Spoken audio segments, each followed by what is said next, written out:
Pada sesi kali ini kita akan membahas tentang doa Bapa Kami, dan nanti sesi yang berikutnya kita masih pada topik berdoa. Kita akan membahas berdoa dari Yohanes pasal yang ke-17. Baik Bapak Ibu, mari tanpa perlu berlama-lama lagi, mari kita memulai sesi sharing kita pada siang hari ini.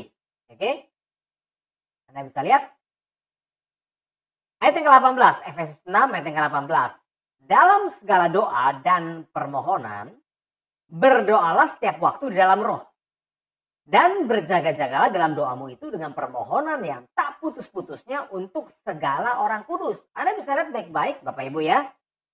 Setelah kita mengenakan seluruh perlengkapan senjata Allah, kita diminta berdoa. Dalam segala doa dan permohonan, berdoalah setiap waktu di dalam roh. Ini bukan berdoa dengan bahasa roh, karena bahasa roh itu terjemahan LAI yang sebenarnya adalah bahasa lidah, begitu ya. Berdoalah setiap waktu di dalam roh dan berjaga-jagalah di dalam doamu itu dengan permohonan yang tak putus-putusnya untuk segala orang kudus. Tolong perhatikan baik-baik, doa kita yang pertama harus ditujukan untuk segala orang kudus. Untuk orang-orang kudus yang harus kita doakan. Kenapa Bapak Ibu? Karena orang-orang kudus inilah yang akan diperangi dan dikalahkan oleh binatang yang muncul dari dalam laut. Orang-orang kudus inilah yang akan mengalami penganiayaan. Ya, dan kita adalah orang-orang kudus. Jadi kita harus berdoa untuk segala orang kudus. Karena kita adalah orang-orang kudus.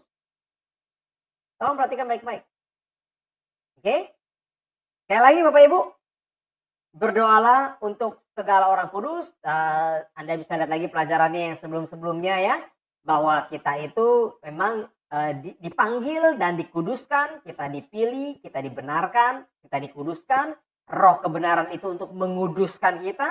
Ingat, sekali lagi bahasa aslinya adalah kadosh, di mana itu adalah dipisahkan, diperlakukan berbeda supaya memberikan hasil yang berbeda. Dan kita diminta untuk mendoakan. Kita diminta untuk mendoakan segala orang-orang yang dipisahkan, diperlakukan berbeda supaya memberikan hasil yang berbeda. Kita diminta untuk mendoakan orang-orang kadosh. Oke?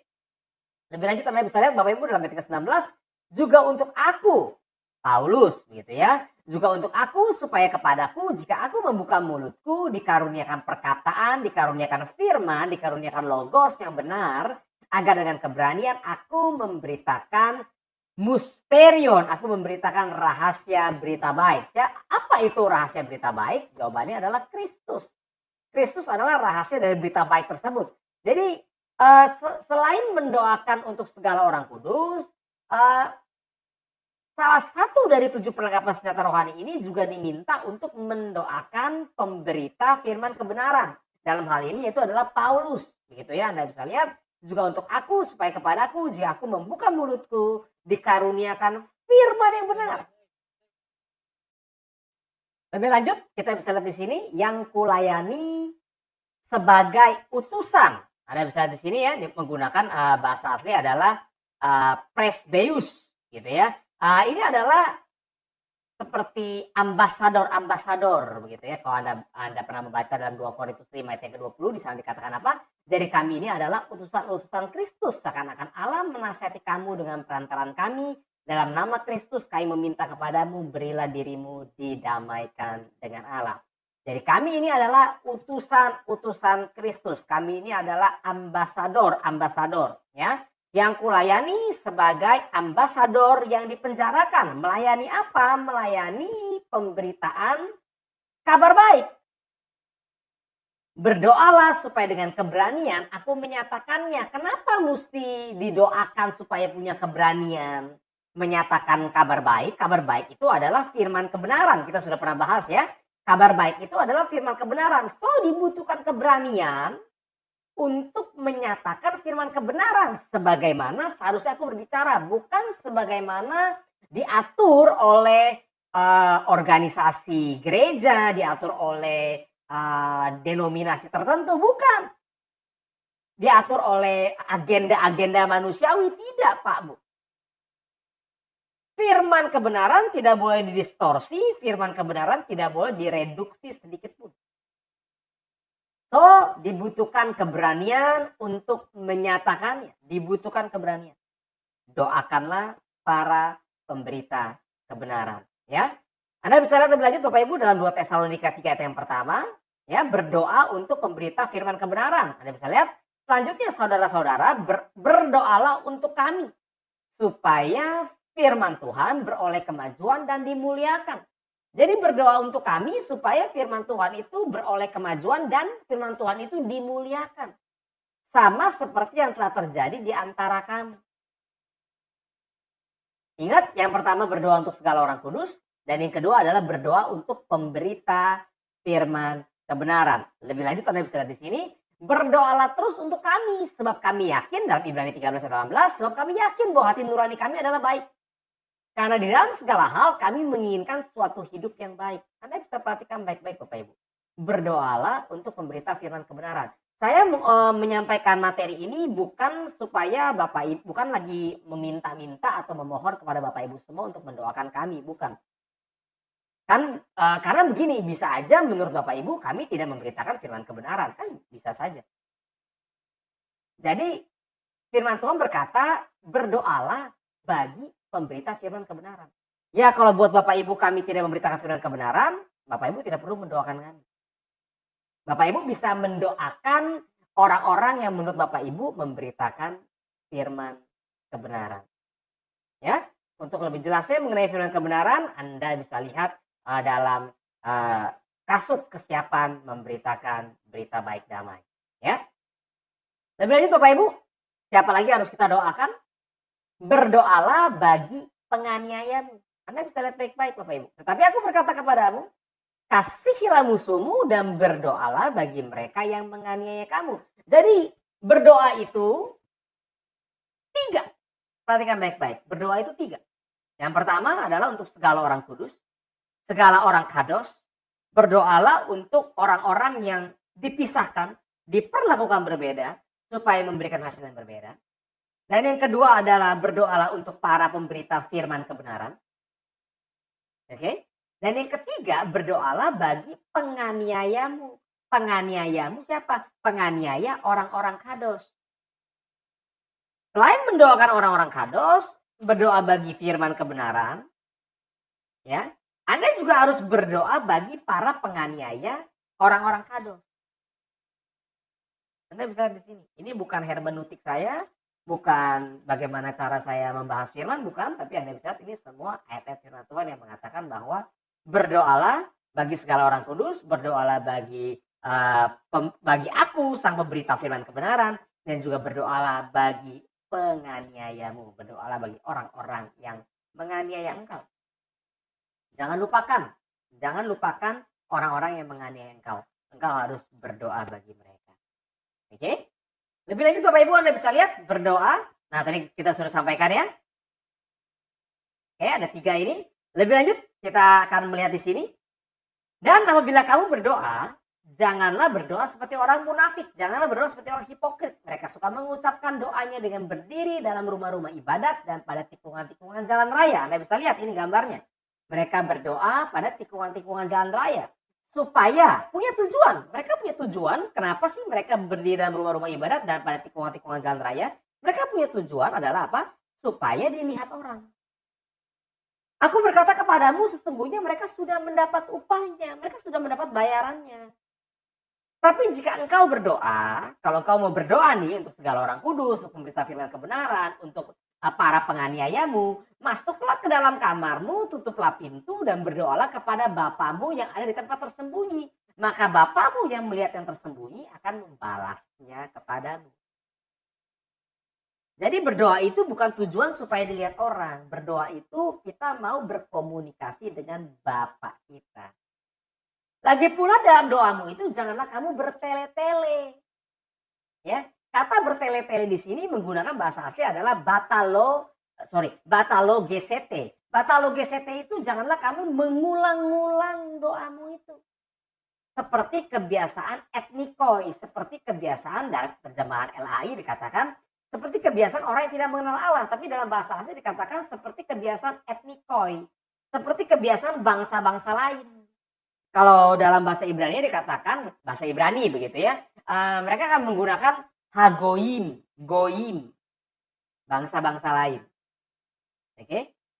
Jadi, nah Sekarang saya kasih contoh Bapak Ibu. Saya yakin dan percaya Anda pasti sudah sering mendengar begitu ya, doa yang diulang-ulang. Saya kasih contoh ya.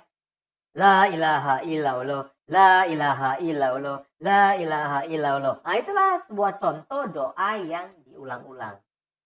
Seperti kebiasaan bangsa-bangsa lain. Ya, so berdoa jangan seperti itu. Anda nggak perlu seperti itu untuk berdoa. Jangan ikuti kebiasaan bangsa-bangsa lain. Mereka menyangka bahwa karena banyaknya kata-kata, dengan cara mengulang-ulang kata-kata itu yang sama diulang-ulang. Ada misalnya polologia, doanya akan dikabulkan. Mereka menyangka. Jadi janganlah kamu seperti mereka, janganlah kamu sama seperti mereka karena Bapamu mengetahui apa yang kamu perlukan sebelum kamu minta kepadanya. Bapamu tahu apa yang kamu perlukan. Oke? Nah, saya tahu nih ketika saya menyampaikan hal seperti ini, mungkin begitu ya, ada orang-orang yang berpikir bahwa, oh Tuhan tahu ya saya butuh hal-hal yang A, B, C, D, E, F, G. Mereka akan memberikan list daftar hal-hal yang lahiriah, hal-hal duniawi, hal-hal yang jasmania. Nanti kita akan bahas lebih detail Bapak Ibu. Kenapa kalau kamu meminta dan Tuhan akan mengabulkan, begitu, Tuhan akan memberikannya itu, karena yang kamu minta itu adalah sesuai dengan kehendak Allah. Karena bisa lihat, jadi janganlah kamu seperti mereka, janganlah kamu berdoa bertele-tele, janganlah kamu berdoa mengulang-ulang kata-katamu itu. Karena Bapamu mengetahui apa yang kamu perlukan. Straight to the point aja. Sebelum kamu minta kepadanya. Oke? Ayat 9 Bapak Ibu, tolong perhatikan baik-baik. Karena itu berdoalah demikian, ini doa yang diajarkan oleh Yesus. Ya, ini doa yang diajarkan oleh Yesus. Ini bukan doa Musa, kita tidak akan bahas doa Musa. Ini bukan doa Daud, ya. Ini bukan doa Hana, ya. Ini juga bukan doa Bunda Maria, ya. Bukan. Ini semua adalah doa yang diajarkan oleh Yesus. So, Bapak Ibu, saya mau menitik beratkan pada pertemuan kita hari ini. Kita akan membahas tentang doa yang diajarkan oleh Yesus. Banyak orang begini, saya perhatikan begini, banyak orang mengucapkan doa Bapa Kami itu hanya sebagai sebuah hafalan, terutama kalau saya perhatikan anak-anak sekolah minggu ya. Anak-anak sekolah minggu itu lebih mudah menghafalkan doa Bapa Kami. Karena mungkin mereka diajarkan untuk menghafalkannya di sekolah minggu mereka dan akhirnya itu hanya menjadi sebuah hafalan. Dan ketika kalau kita sudah dewasa gitu ya, kita seringkali tidak mau mengucapkan doa Bapa Kami karena kita menganggap itu kayak doa yang sudah diatur.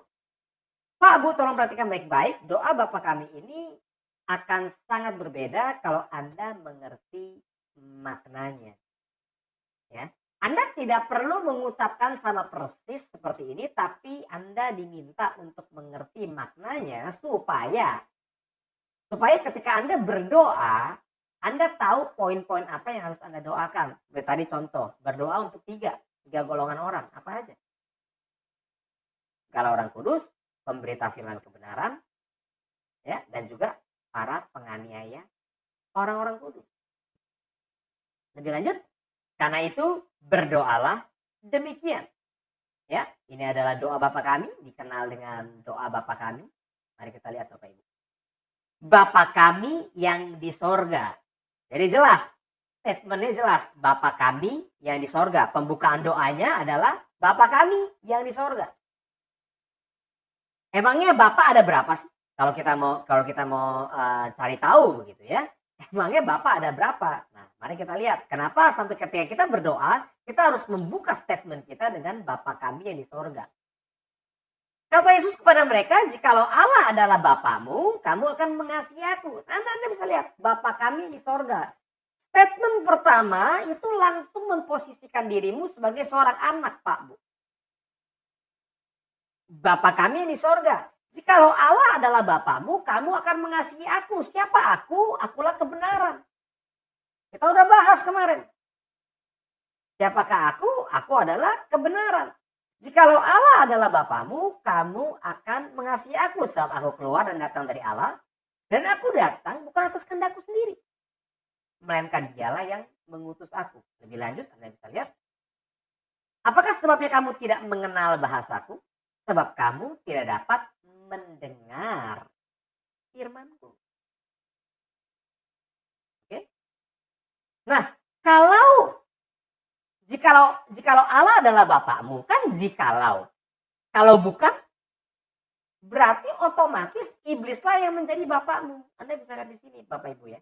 Ini sambungan loh dari Yohanes 8 ayat 42 sampai 44. Iblislah yang menjadi bapakmu dan kamu ingin melakukan nafsu bapakmu. Ia adalah pembunuh manusia sejak semula dan tidak hidup dalam kebenaran. Sebab di dalam dia tidak ada kebenaran. Jikalau Allah adalah Bapamu, kamu akan mengasihi kebenaran. Kamu akan mengasihi sang kebenaran itu. Karena Allah adalah benar, akulah kebenaran, roh adalah kebenaran. Dan firmanmu adalah kebenaran. Di dalam iblis tidak ada kebenaran. Apabila ia berkata dusta, ia berkata atas kehendaknya sendiri. Sebab ia adalah pendusta dan bapa segala pendusta. Nah, iblislah yang menjadi bapakmu. Jadi begini Bapak Ibu. Jadi begini Bapak Ibu. Ketika engkau memanggil Bapa kami yang di sorga.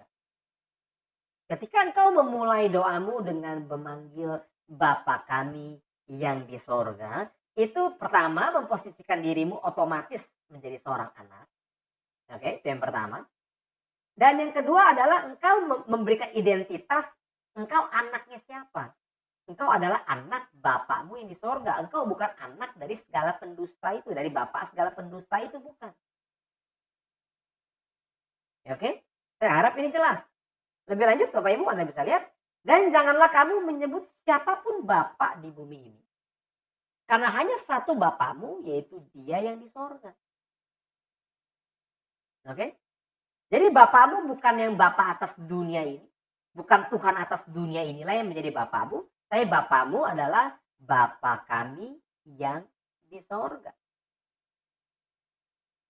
Lebih lanjut. Jadi jika kamu yang jahat tahu memberi pemberian yang baik kepada anak-anakmu, apalagi Bapakmu yang di sorga. Ia akan memberikan Roh Kudus kepada mereka yang meminta kepadanya. Jangan bertele-tele seperti kebiasaan bangsa-bangsa lain. Karena Bapakmu tahu apa yang kamu perlukan sebelum kamu meminta kepadanya. Ia akan memberikan Roh Kudus kepada mereka yang meminta kepadanya. Ia akan memberikan roh yang dipisahkan, diperlakukan berbeda supaya memberikan hasil yang berbeda. Kepada mereka yang meminta kepadanya. Orang yang meminta Roh Kudus itu jelas adalah orang-orang kudus. Oke? Bapakmu yang di sorga, Anda bisa lihat. Lebih lanjut Bapak Ibu dalam 1 Korintus 12 ayat ketiga. Karena itu aku mau meyakinkan kamu bahwa tidak ada seorang pun yang berkata-kata oleh Roh Allah dapat berkata terkutuklah Yesus. Dan tidak ada seorang pun yang dapat mengaku Yesus adalah Tuhan selain oleh Roh Kudus. Jadi kalau kamu bisa mengaku Yesus adalah Tuhan, itu pasti engkau memiliki Roh Kudus. Engkau mengaku Yesus adalah Tuhan, engkau pasti memiliki Roh Kudus. Nah, Anda bisa lihat nih, Roh Kudus. Bapakmu yang di sorga akan memberikan Roh Kudus supaya kamu bisa mengakui Yesus adalah Tuhan. Oke? Lebih lanjut. Mengasihi musuhmu. Nah, mari kita lihat Bapak Ibu ya. Tapi aku berkata kepadamu, kasihilah musuhmu dan berdoalah bagi mereka yang menganiaya kamu. Ayat 45. Karena dengan mengasihi musuhmu dan berdoa bagi mereka yang menganiaya kamulah, kamu menjadi anak-anak Bapamu yang di sorga. Tolong perhatikan baik-baik lagi. Jikalau Allah adalah Bapamu, kamu akan mengasihi aku, kamu akan mengasihi kebenaran, kamu akan agape kebenaran. Kamu akan agape aku. Kasihilah musuhmu dan berdoalah bagi mereka yang menganiaya kamu. Dengan demikian, kamu menjadi anak-anak Bapakmu yang di sorga. Lihat lagi Bapak Ibu. Jikalau Tuhan adalah Bapakmu, engkau akan mengasihi aku, engkau akan agape kebenaran. Jikalau Tuhan adalah Bapakmu yang di sorga, Engkau akan mengasihi musuhmu. Engkau akan agape musuhmu. Kalau Anda bertanya, kok berat amat, Jer? Jawaban saya, ya emang ini firman Tuhan. Tinggal Anda mau lakukan atau tidak. Jikalau Tuhan adalah Bapamu, sekali lagi ya, saya kasih kesimpulannya untuk statement yang pertama, Bapa kami yang di sorga. Engkau bisa memanggil dia Bapak. Bapak yang di sorga. Kalau engkau mengasihi kebenaran. Engkau mengasihi firman kebenaran. Oke. Dan juga engkau mengasihi musuhmu dan berdoa bagi mereka yang menganiaya kamu.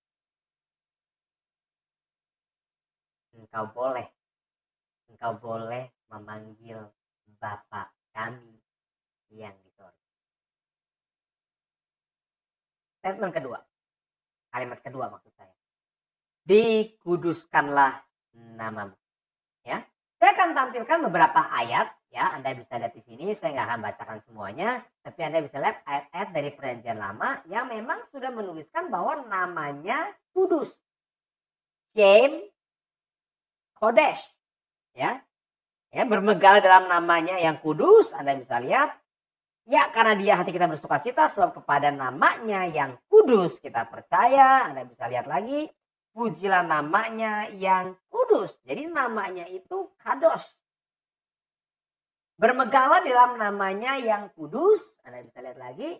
Ya, namanya kudus dan dahsyat. Nama Tuhan itu kudus dan dahsyat.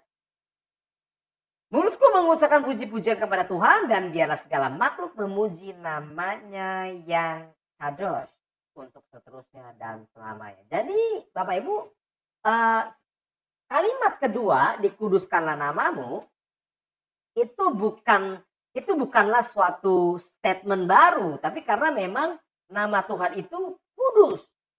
Bukan namanya adalah si kudus gitu ya, bukan, tapi memang nama Tuhan itu kados. Dan Tuhan juga berkata, kadoslah kamu sebab aku kados. Oke? Dipisahkanlah kamu, perlakukanlah dirimu secara berbeda supaya memberikan hasil yang berbeda. Karena aku memisahkan diriku, memperlakukan diriku secara berbeda dan memberikan hasil yang berbeda. Kuduslah kamu, kadoslah kamu sebab aku kados. Dan namanya pun kados.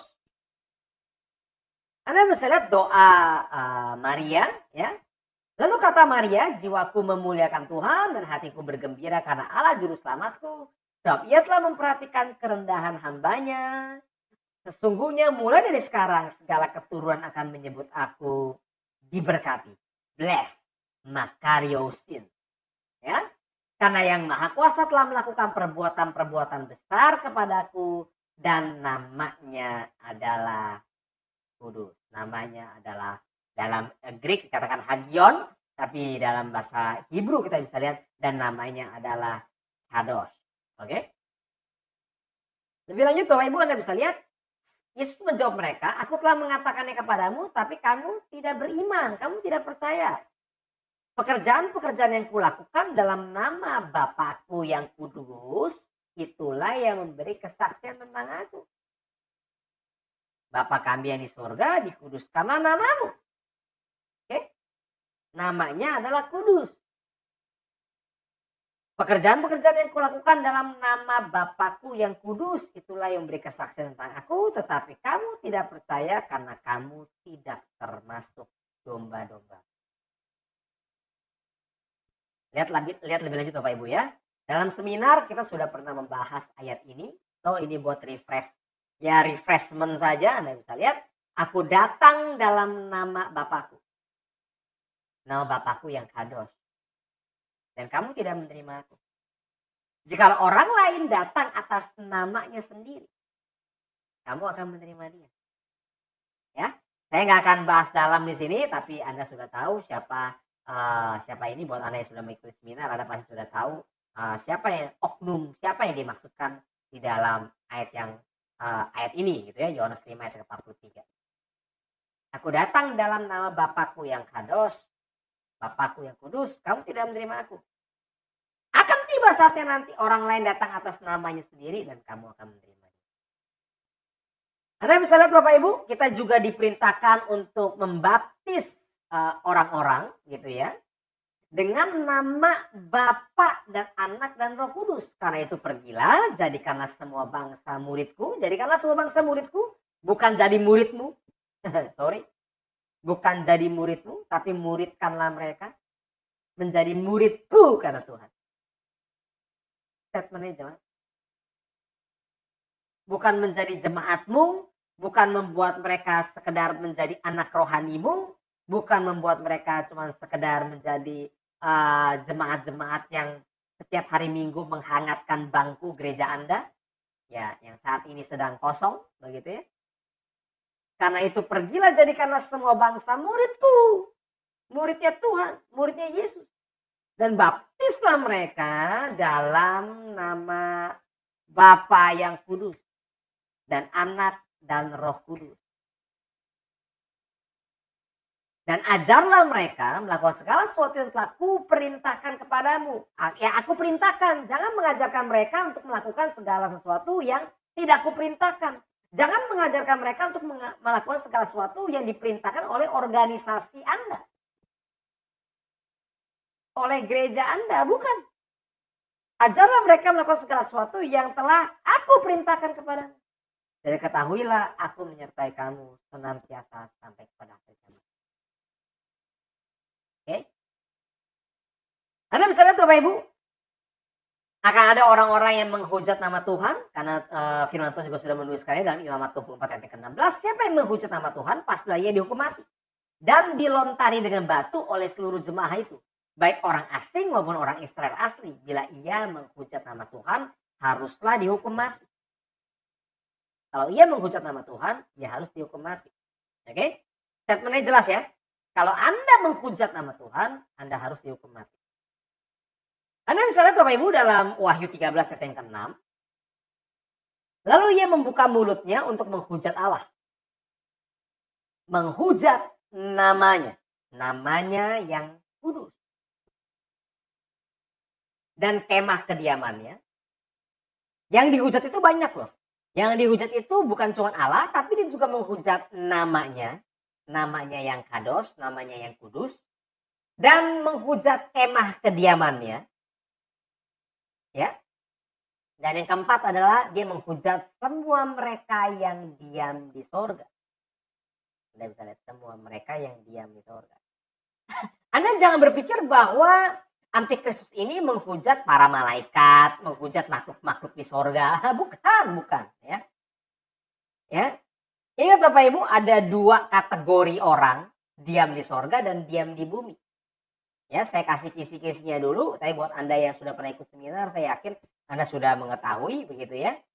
Kita adalah orang asing dan pendatang di muka bumi ini. Kewarganegaraan kita adalah warga negara kerajaan sorga.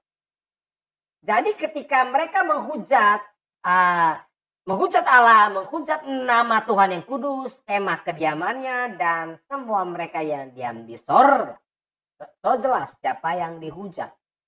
Ya, siapa yang dihujat oleh Antikristus ini. Anda bisa lihat. Dan malaikat yang keempat ini ketika cawan murka Tuhan. Dan malaikat yang keempat menumpahkan cawannya ke atas matahari dan kepadanya diberi kuasa untuk menghanguskan manusia dengan api. Nah, manusia dihanguskan oleh panas api yang dahsyat. Ingat, karena Tuhan itu adalah api yang memurnikan dan api yang menghanguskan. Dan mereka menghujat nama Allah. Mereka menghujat nama Tuhan yang berkuasa atas malapetaka itu. Dan mereka tidak bertobat untuk memuliakan Dia. Mereka tidak bertobat untuk berkata, kudus, kudus, kuduslah Tuhan. Mereka tidak bertobat. Oke, tapi mereka menghujat nama Tuhan. Anda bisa lihat kembali, siapa yang menghujat nama Tuhan, haruslah ia dihukum mati. Anda bisa lihat ya, baik orang asing maupun orang Israel asli. Siapapun yang menghujat nama Tuhan, ia harus dihukum mati. Oke. Bapak Anda bisa lihat baik-baik, ini adalah titik akhir nama Tuhan dihujat ya dalam Yehezkiel 39.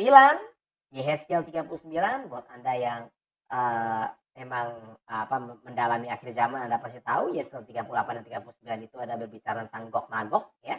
Dan aku akan menyatakan namaku yang kados di tengah-tengah umatku Israel, dan aku tidak lagi membiarkan namaku yang kados dinajiskan, dihujat. Sehingga bangsa-bangsa, sehingga Hagoyim akan mengetahui bahwa akulah Yahweh yang Maha Kudus di Israel. Oke, Anda bisa lihat ya. Akulah Yahweh Kados di Israel. Aku tidak akan membiarkan namaku yang Kados itu dihujat lagi. Pak Bu, ini adalah titik akhir penghujatan nama Tuhan. Nama Tuhan dinajiskan. Dan titik awalnya itu ada di mana? Anda bisa lihat ada di Kejadian 4 ayat yang ke-26. Lahirlah seorang anak laki-laki bagi Set juga, dan anak itu dinamai Enos.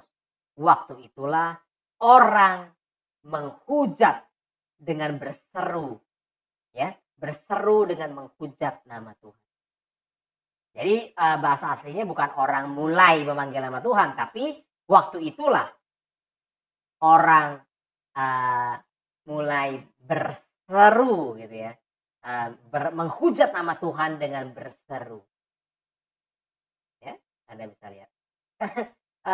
Karena menurut saya, bukan menurut saya, ini bahasa aslinya dan diartikan oleh LAI seperti ini, dan juga oleh Bible dalam bahasa Inggris. Tapi kalau kita mau strict kepada bahasa asli, Anda akan mendapati bahwa waktu itulah orang mulai menghujat nama Tuhan. Ya, kenapa di zaman Enos? Apakah Adam tidak memanggil nama Tuhan? Apakah Habel tidak memanggil nama Tuhan? Apakah Set tidak memanggil nama Tuhan? Kenapa mesti di zaman Enos baru orang mulai memanggil nama Tuhan? Jelas jawabannya bukan orang baru mulai memanggil nama Tuhan di zaman Enos, bukan. Waktu itulah orang di zaman Enos, orang baru mulai menghujat nama Tuhan dengan cara berseru. Oke? Itulah titik awal penghujatan nama Tuhan, dan di saat Gog Magog, itulah nama Tuhan yang kudus berhenti, tidak lagi dihujat, tidak lagi dinajiskan. Oke ya? Lebih lanjut Bapak Ibu, Anda bisa lihat ada dalam Yohanes 17. Nanti kita akan bahas ini di pertemuan berikutnya. Dan aku tidak ada lagi dalam dunia, tapi mereka masih ada dalam dunia. Dan aku datang kepadamu, ya Bapa yang Kados. Peliharalah mereka dalam namamu. Peliharalah mereka dalam namamu. Yaitu namamu yang telah engkau berikan kepadaku. Supaya mereka menjadi satu sama seperti kita.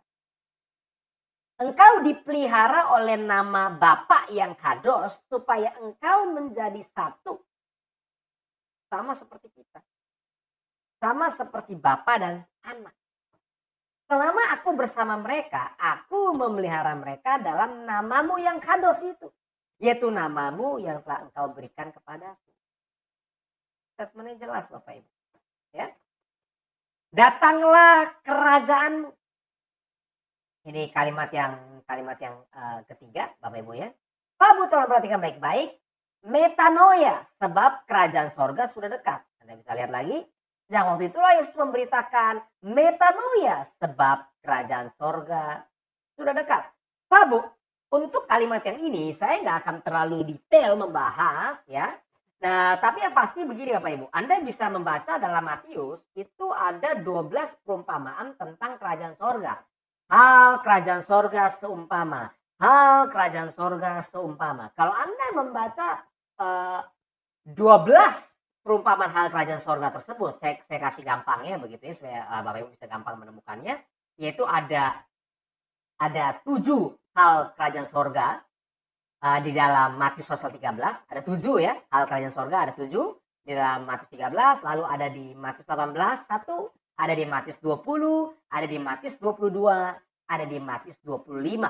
Matius 25 ada 2 hal kerajaan sorga.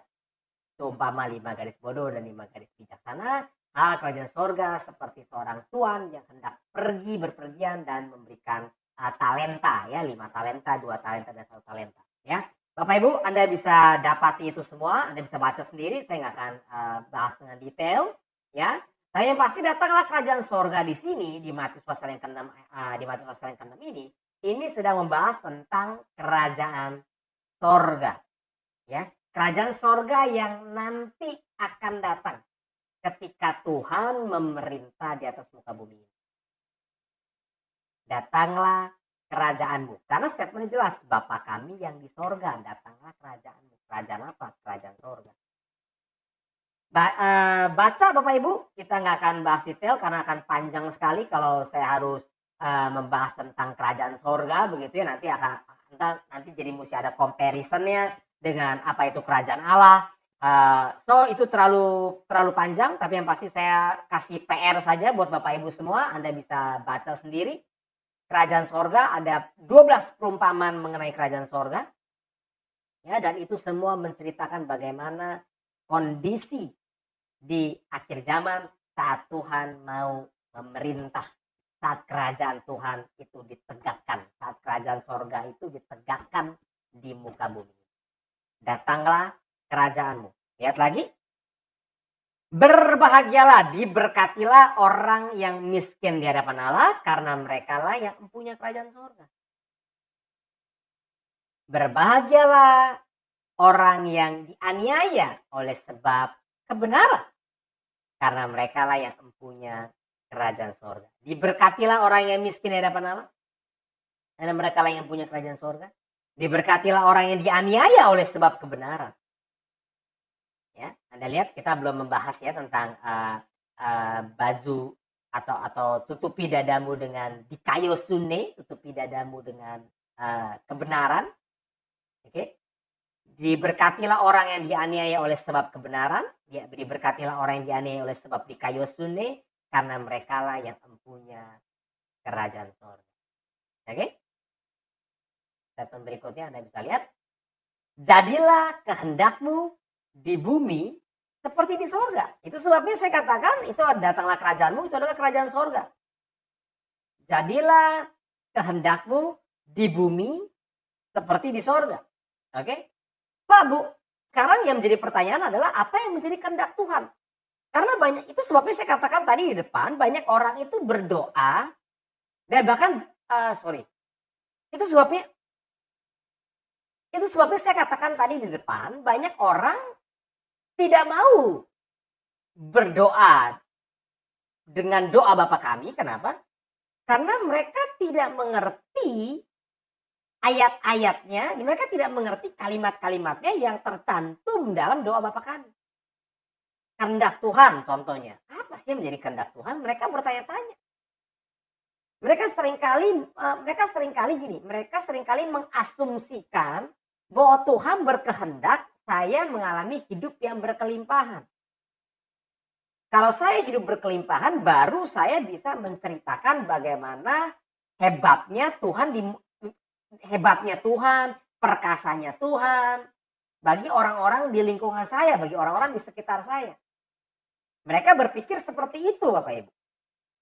Ya, jadi di sini kita bisa melihat, kita mau mencari tahu apa itu kehendak Tuhan? Apa yang menjadi kehendak Tuhan? Ingat ya, secara biblical, apa yang firman Tuhan tulis. Mari kita lihat Bapak Ibu.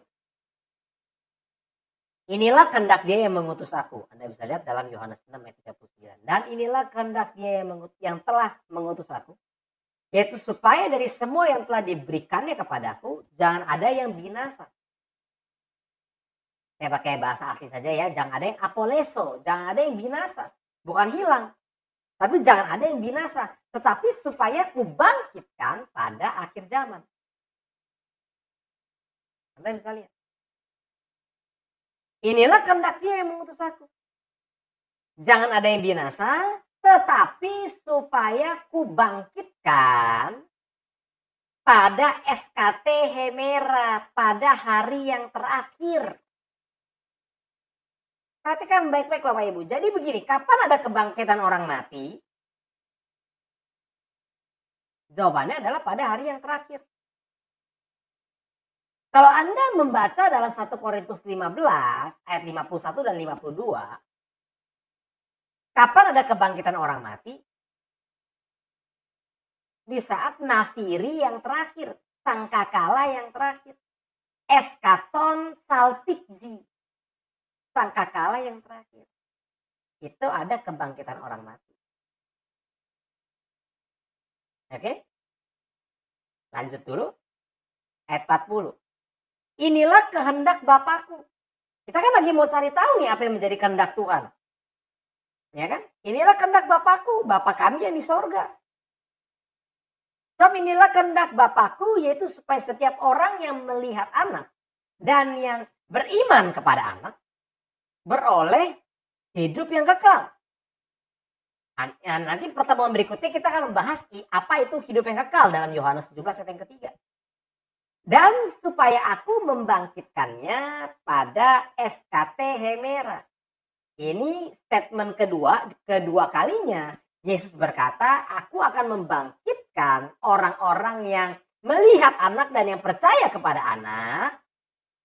Akan dibangkitkan pada hari yang terakhir. Sekali lagi, kapan ada kebangkitan orang mati? Pada hari yang terakhir. Di 1 Korintus 15 ayat 51 dan 52, kapan ada kebangkitan orang mati? Pada sangkakala yang terakhir. Rapture sama kebangkitan orang mati, mana yang terjadi lebih dahulu? Kebangkitan orang mati. Baru kita akan diubahkan. Baru kita yang masih perileipomenoi, yang masih survive, gitu ya. Baru akan diharpagisometa bersama-sama dengan mereka yang dibangkitkan. Kita tidak akan mendahului mereka yang sudah mati dalam Kristus. Mereka yang mati dalam Kristus akan dibangkitkan terlebih dahulu. Kapan ada kebangkitan orang mati? Saat hari yang terakhir. Kapan ada kebangkitan orang mati? Saat sangkakala yang terakhir. Rapture terjadi kapan? Setelah kebangkitan orang mati. Yaitu pada saat sangkakala yang terakhir. Kita tinggal lihat Wahyu. Sangkakala ada berapa? Ada 7. Berarti kita baru akan rapture saat sangkakala yang ke-7. Kita akan melalui, kita akan melewati, kita akan mengalami meterai 1, 2, 3, 4, 5, 6, 7. Sangkakala 1, 2, 3, 4, 5, 6. Baru ada kebangkitan orang mati. Baru ada rapture. Oke? Lebih lanjut, Bapak Ibu. Mari kita lihat lagi. Inilah kehendak Tuhan. Pengudusanmu. Saya nggak akan bacakan semuanya, Anda bisa lihat. Tapi kehendak Tuhan adalah pengudusanmu. Kehendak Tuhan adalah memisahkan dirimu, memperlakukan dirimu berbeda supaya engkau memberikan hasil yang berbeda. Inilah kehendak Tuhan. Oke? Jadi ketika Anda berdoa, jadilah kehendakmu di bumi seperti di sorga. Saya udah kasih 3 poin nih. Nanti kita akan kasih kesimpulannya. Kita akan kasih kita akan kasih kepada Bapak Ibu kesimpulannya gitu ya. Anda bisa lihat. Lagi. Kehendak Tuhan mengucap syukurlah dalam segala hal. Nah, itulah yang dikehendaki Allah dalam Kristus Yesus bagi kita. Oke? Anda bisa lihat Bapak Ibu. Ya. Semoga Allah damai sejahtera menguduskan kamu seluruhnya. Dan semoga roh, jiwa, dan tubuhmu terpelihara sempurna dengan tak bercacat. Amentos. Pada kedatangan Yesus Kristus Tuhan kita. Ia yang memanggil kamu adalah pistos. Ia yang memanggil kamu adalah setia. Ia yang memanggil kamu adalah pistos. Dia yang memanggil kamu adalah martir yang setia dan yang benar. Permulaan dari ciptaan Allah. Kita sudah pernah membahasnya ketika kita membahas gereja Laodikia. Ia yang memanggil kamu adalah sang martir yang pistos. Itu sebabnya ketika Anak Manusia datang, adakah ia mendapati pistis di bumi ini? Dia martir yang setia. Dia martir setia itu yang memanggil kamu. Dan ketika ia datang, ia akan mencari adakah ia mendapati para martir yang setia. Seperti dia. Karena dia adalah yang sulung dari semua saudara. Lanjut Bapak Ibu. Sebab inilah kehendak Allah. Nah, jadi supaya Bapak Ibu bisa tahu apa sih yang menjadi kehendak Allah. Jadi kalau kita berdoa, jadilah kehendakmu di bumi seperti di sorga. Kehendak Tuhan itu yang mana gitu. Sebab inilah kehendak Allah, yaitu supaya dengan berbuat baik, kamu membungkam kepitikan orang-orang yang bodoh. Inilah kehendak Tuhan. Kamu harus berbuat baik. Agato poiontas. Oke. So, saya kasih kesimpulannya 5 poin. Inilah kehendak Tuhan. Perhatikan baik-baik. Semua yang telah diberikannya kepadaku, jangan ada yang binasa, tetapi supaya aku bangkitkan pada hari yang terakhir. Ingat ya, kebangkitan orang mati itu di hari yang terakhir. Oke. Supaya setiap orang yang melihat anak dan yang percaya kepadanya beroleh hidup yang kekal, dan supaya aku membangkitkannya pada hari yang terakhir. Ya, jadi yang akan dibangkitkan pada hari yang terakhir adalah orang yang melihat anak dan yang percaya kepadanya. Itu sebabnya diberkatilah, makarioslah mereka yang tidak melihat namun percaya. Kehendak Tuhan adalah pengudusanmu, memisahkan engkau, memperlakukan engkau berbeda supaya engkau memberikan hasil yang berbeda. Kehendak Tuhan adalah supaya engkau mengucap syukur dalam segala hal. Ya, dan kehendak Tuhan adalah supaya engkau berbuat baik. Dan dengan berbuat baik, kamu membungkam kepitikan orang-orang yang bodoh. Oke? Inilah kehendak Tuhan. Jadi ketika engkau berdoa, jadilah kehendakmu di bumi seperti di sorga. Anda tahu apa yang harus Anda doakan. Anda tahu apa itu kehendak Tuhan. Ketika engkau berkata, jadilah kehendakmu. Engkau tahu pengudusanmu. Ya? Orang yang diberikan kepada Bapa tidak ada yang binasa, tapi dibangkitkan pada hari yang terakhir. Engkau harus menjadi percaya. Ketika engkau melihat anak, engkau harus percaya. Supaya engkau memperoleh hidup yang kekal. Engkau akan dibangkitkan pada hari yang terakhir. Pengudusanmu, mengucap syukur dalam segala hal. Dalam keadaan baik atau buruk. Ya, dan engkau berbuat baik. Itulah kehendak Tuhan.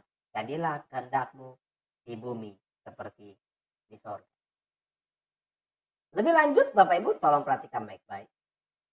Janganlah kamu menjadi serupa dengan dunia ini, tetapi metamorfose, itu akar katanya metamorfosis, metamorfose oleh pembaharuan budimu.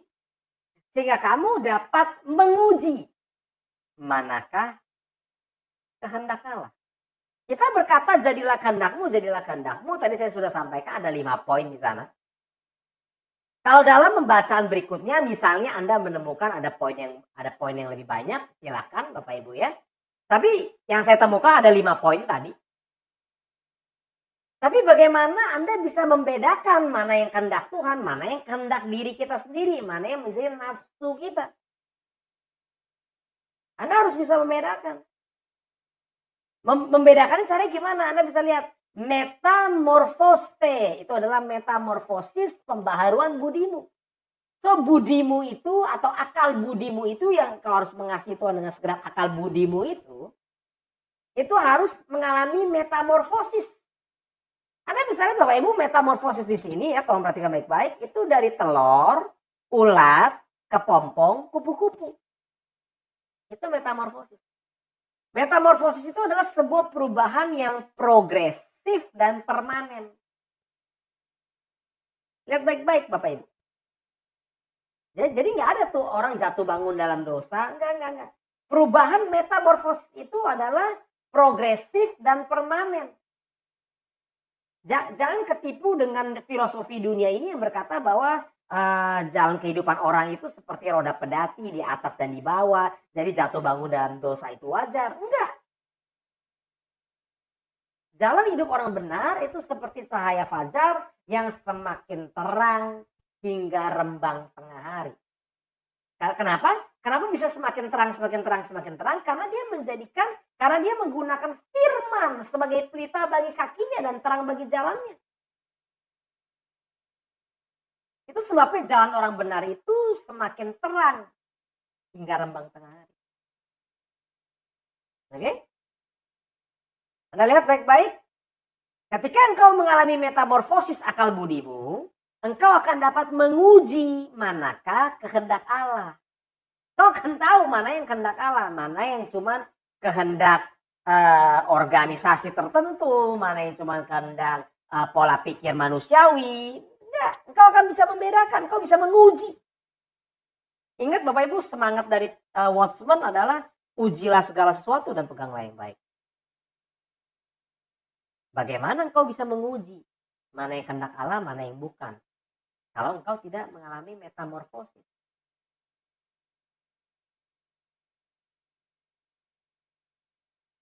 Lihat baik-baik Bapak Ibu.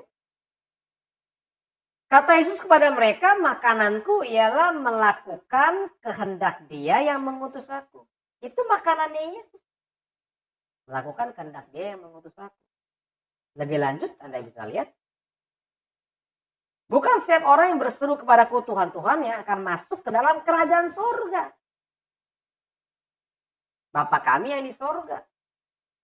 Datanglah kerajaanmu, kerajaan surga. Bukan setiap orang yang berseru kepadaku Tuhan, Tuhan akan masuk ke dalam kerajaan surga. Melainkan dia yang melakukan kehendak Bapakku yang di surga. Jadi dalam arti kata Tuhan meminta kepada kita, Yesus meminta kepada kita, kalau engkau mau masuk ke dalam kerajaan surga, engkau harus makan makanan yang aku makan. Engkau jangan makan makanan yang lain. Nanti kita akan bahas di sini. Nah, setelah ini kita akan bahas. Pada statement berilah kami pada hari ini roti kami yang secukupnya. Oke? Anda bisa lihat di sini. Jadi dalam statement ini sebenarnya Yesus ingin menyampaikan bahwa engkau harus mengkonsumsi makanan yang aku konsumsi. Makananku ialah melakukan kehendak Bapa. Kehendak Dia yang mengutus aku. Itu makananku. Jadi bukan cuma berseru kepadaku Tuhan akan masuk ke dalam kerajaan surga. Enggak, melainkan Dia yang melakukan kehendak Bapakku yang di surga lah yang akan masuk ke dalam kerajaan surga. Anda jangan tanya sama saya lagi ya, kehendak Tuhan apa sih? Tadi kita udah bahas. Saya sudah sharingkan kepada Bapak Ibu ada 5 poin. Itulah kehendak Tuhan. Anda harus lakukan kehendak Tuhan. Lihat lagi. Kalau engkau melakukan kehendak Bapakku yang di sorga, engkaulah saudaraku laki-laki, saudaraku perempuan, dan ibuku. Ini yang menjadi dasar ayat begitu ya, yang ketika dalam seminar Anda bisa lihat dalam Wahyu pasal yang 12. Kalau Anda sudah punya flash disknya, Anda bisa lihat kembali ketika kami membahas Wahyu pasal 12. Ada ibu Yesus di sana, ada saudara-saudara Yesus di sana. Siapapun yang melakukan kehendak Bapakku yang di surga. 5 poin tadi, dialah saudaraku laki-laki, dialah saudaraku perempuan, dialah ibuku. Oke? Lihat lagi. Melakukan kehendak Dia yang mengutus aku, Yohanes 5:30. Perhatikan baik-baik. Aku tidak dapat berbuat apa-apa dari diriku sendiri. Aku menghakimi sesuai dengan apa yang aku dengar. Dan penghakimanku adil. Sebab aku tidak menuruti kehendakku sendiri, melainkan kehendak Dia yang mengutus aku. Lebih lanjut. Sebab aku telah turun dari sorga bukan untuk melakukan kehendakku. Aku turun dari sorga bukan untuk melakukan kehendakku loh, tapi untuk melakukan kehendak Dia yang telah mengutus aku. Jadi kehendak Bapa itu harus dilakukan, bukan cuma didoakan, tapi dilakukan. Bagaimana Anda bisa membedakan mana yang kehendak Tuhan atau mana yang kehendak diri sendiri atau nafsu manusiawi kita? Adalah dengan metamorfosis akal budimu. Lihat lagi, ini saya suka sekali ayat Yohanes 7:17.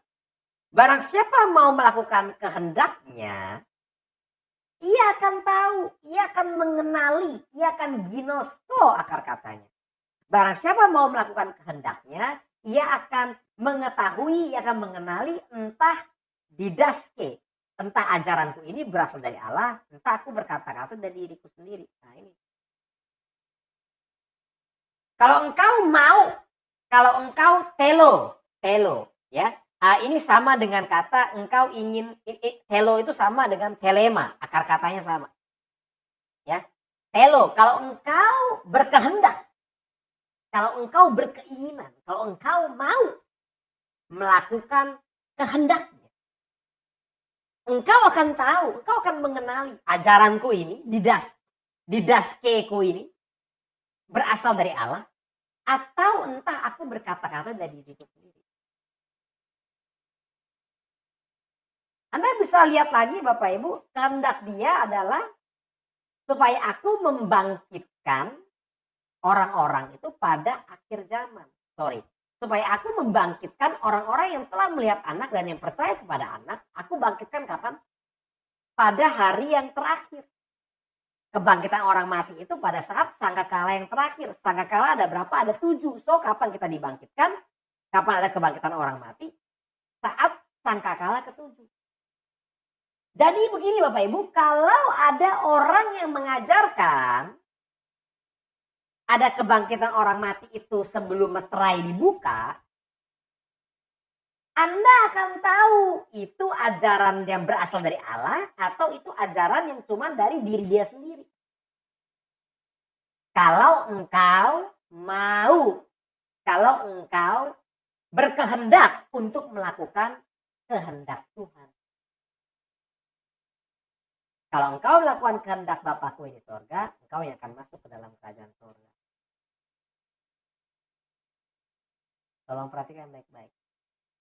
Ya. Jadi Anda bisa membedakan mana yang ajaran Tuhan, mana yang ajaran organisasi. Anda bisa bedakan.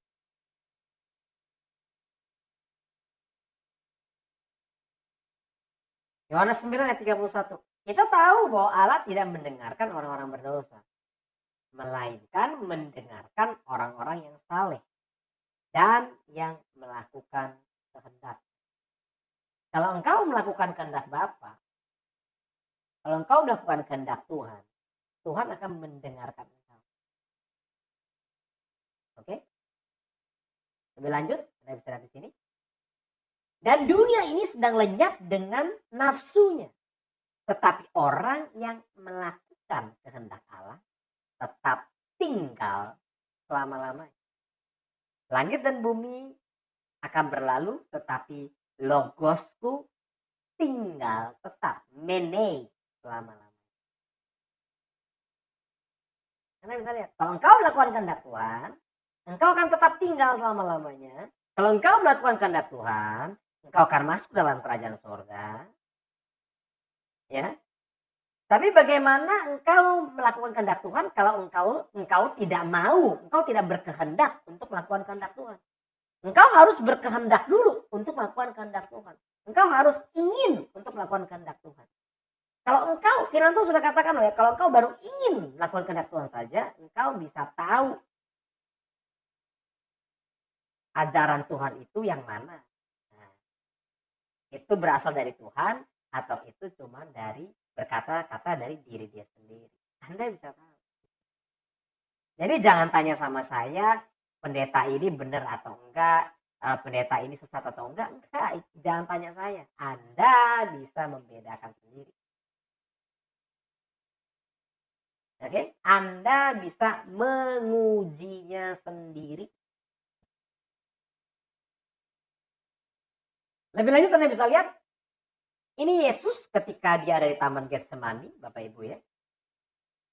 Maka ia maju sedikit lalu sujud dan berdoa katanya, ya Bapakku, jikalau sekiranya mungkin biarlah cawan ini lalu daripadaku. Tetapi janganlah seperti yang ku kehendaki, melainkan seperti yang engkau kehendaki. Lihat, Yesus mau minum cawan, tapi Yesus berdoa, biarlah cawan ini lalu daripadaku. Ini doa dia yang pertama kali. Anda bisa lihat lagi doa yang kedua. Lalu ia pergi untuk kedua kalinya dan berdoa katanya, ya Bapakku, jikalau cawan ini tidak mungkin lalu kecuali apabila aku meminumnya, jadilah kehendakmu. Jadilah kehendakmu di bumi seperti di sorga. Yesus berkata, oke, kalau memang tidak mungkin lalu cawan ini kecuali apabila aku minumnya, oke, aku akan minum cawan ini. Jadilah kehendakmu di bumi seperti di sorga. Anda bisa lihat Bapak Ibu. Tidak ada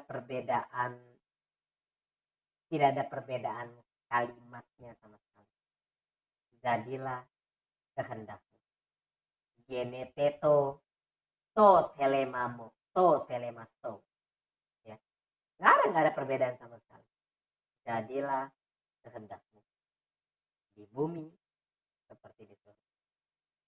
Yesus minum cawan yang Bapa berikan kepadanya. Oke. Saya kasih lagi yang ketiga.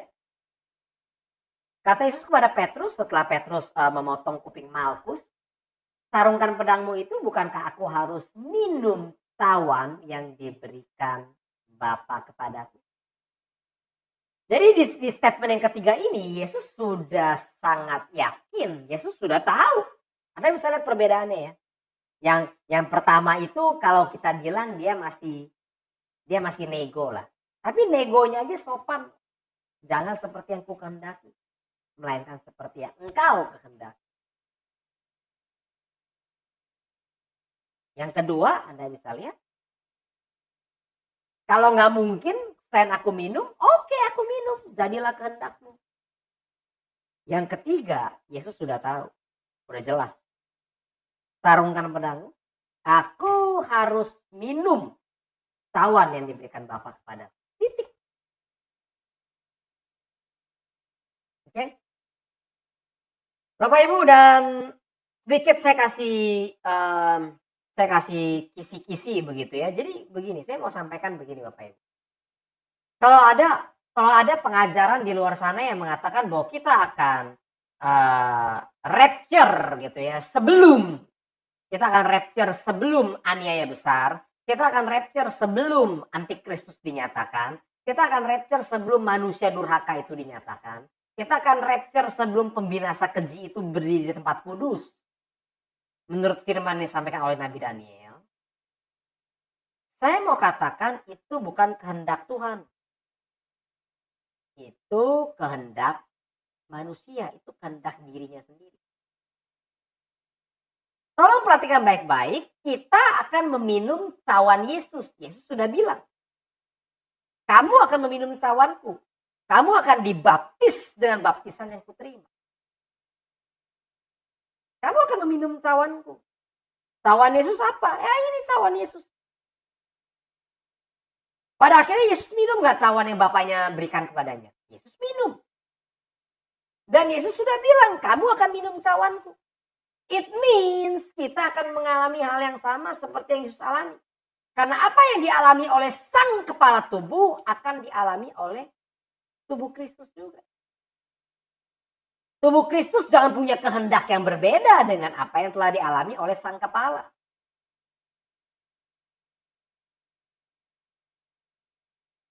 Itu penting Bapak Ibu. Ya, jadi kalau Anda berkata bahwa kita akan rapture sebelum aniaya besar, berarti Anda sedang berkata bahwa Anda tidak akan minum cawan Yesus.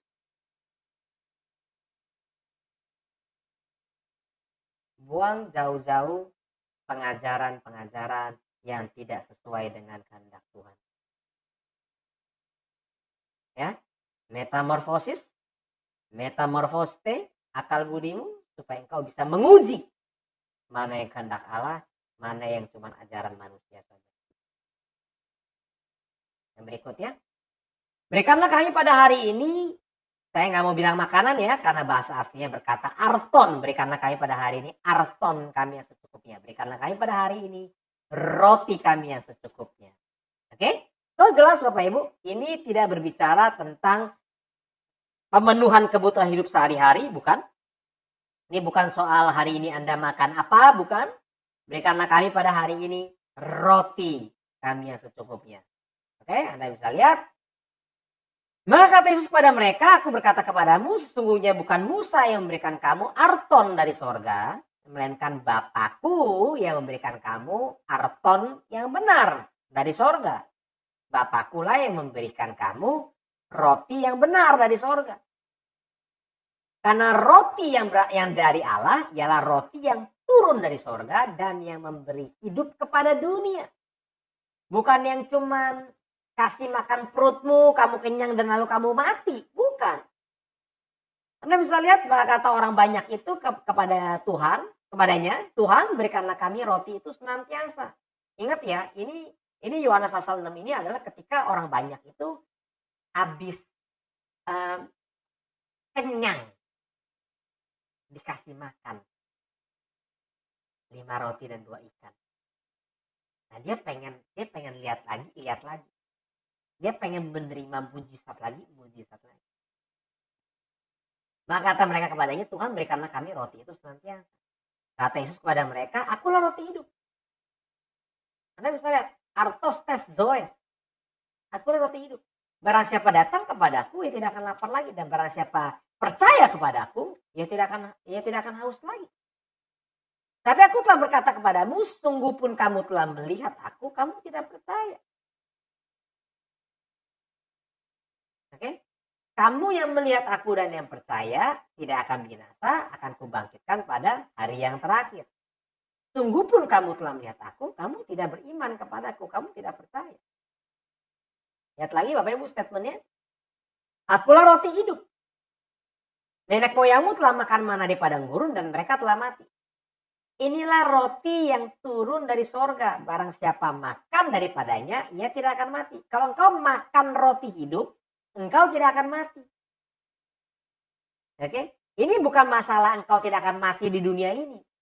Karena ini bukan berbicara tentang makanan sehari-hari. Ini bukan berbicara tentang makanan jasmania. Engkau tidak akan mengalami kematian. Lautan api. Engkau tidak akan alami itu. Ini yang dimaksud Yesus. Inilah roti yang turun dari sorga. Barang siapa makan daripadanya, ia tidak akan mati. Akulah roti hidup yang telah turun dari sorga. Jikalau seorang makan dari roti ini, ia akan hidup selama-lamanya. Dan roti yang kuberikan itu ialah dagingku. Yang akan kuberikan untuk hidup dunia. Nah, mereka bertanya-tanya bagaimana ia dapat memberikan dagingnya kepada kita untuk dimakan. Karena mindset mereka duniawi banget. Mindset mereka jasmania banget. Ingat ya, berikanlah kami pada hari ini roti. Sebenarnya bukan yang secukupnya, tapi roti yang porsinya memang pas untuk hari ini.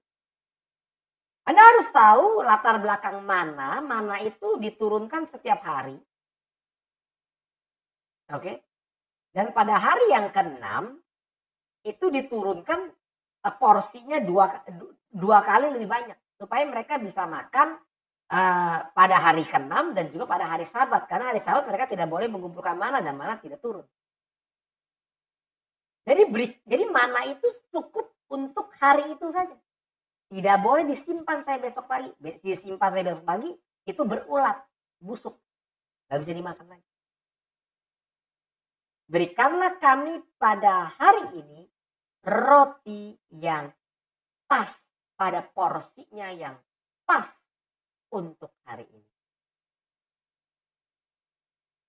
Lihat lagi. Maka kata Yesus kepada mereka, aku berkata kepadamu, sungguh jikalau kamu tidak makan dagingku, daging anak manusia dan minum darahnya, kamu tidak mempunyai hidup dalam dirimu. Barang siapa makan dagingku dan minum darahku, ia mempunyai hidup yang kekal dan aku akan membangkitkan dia pada hari yang terakhir. Statement yang ketiga, aku akan membangkitkan dia pada hari yang terakhir. Ya, engkau yang makan dagingku, akulah roti hidup, engkau yang makan dagingku dan minum darahku, dia akan aku bangkitkan pada hari yang terakhir. Sebab dagingku adalah benar-benar makanan dan darahku adalah benar-benar minuman. Anda bisa lihat, tepat saja Bapak Ibu, Anda bisa lihat, dialah firman yang menjadi daging, bukan firman yang menjadi manusia. Logos, sarx, firman yang menjadi daging. Akulah roti hidup, makan dagingku.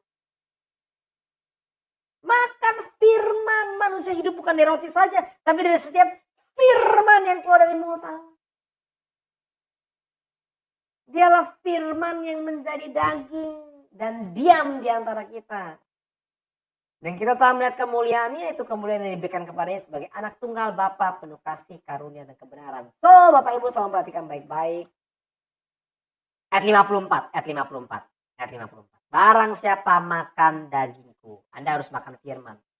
Anda harus makan firman. Ya, tolong perhatikan baik-baik. Anda harus makan firman. Kalau Anda tidak makan firman, Anda tidak dapat hidup. Kalau Anda makan firman, Anda akan punya hidup yang kekal dan Anda akan dibangkitkan pada hari yang terakhir. Kalau Anda makannya firman, kalau Anda konsumsinya firman. Ingat ya, firman yang benar, firman kebenaran, firman yang keluar dari mulut Allah. Manusia hidup bukan dari roti saja, tapi dari setiap rema yang keluar dari mulut Allah. Oke? Anda bisa lihat, firman yang menjadi daging. Ini yang harus Anda makan. Oke? Jangan makan doktrin-doktrin manusia.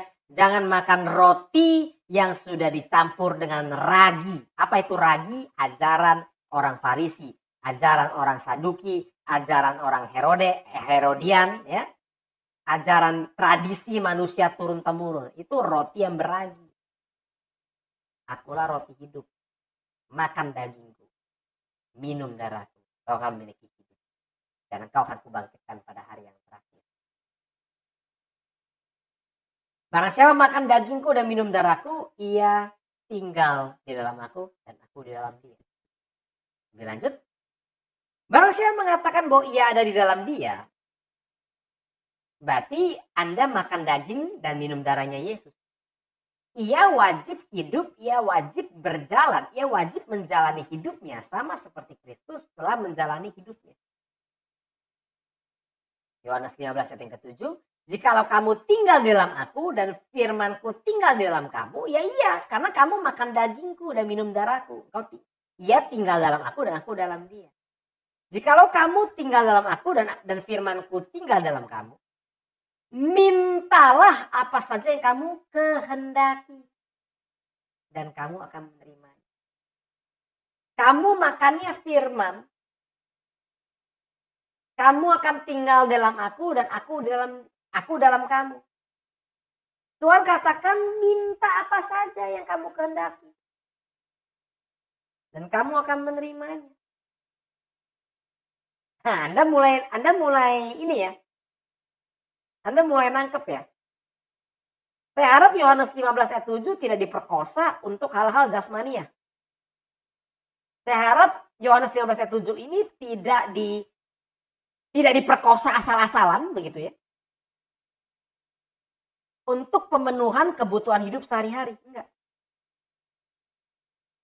Dan inilah keberanian percaya kita kepadanya. Yaitu bahwa ia mendengarkan doa kita.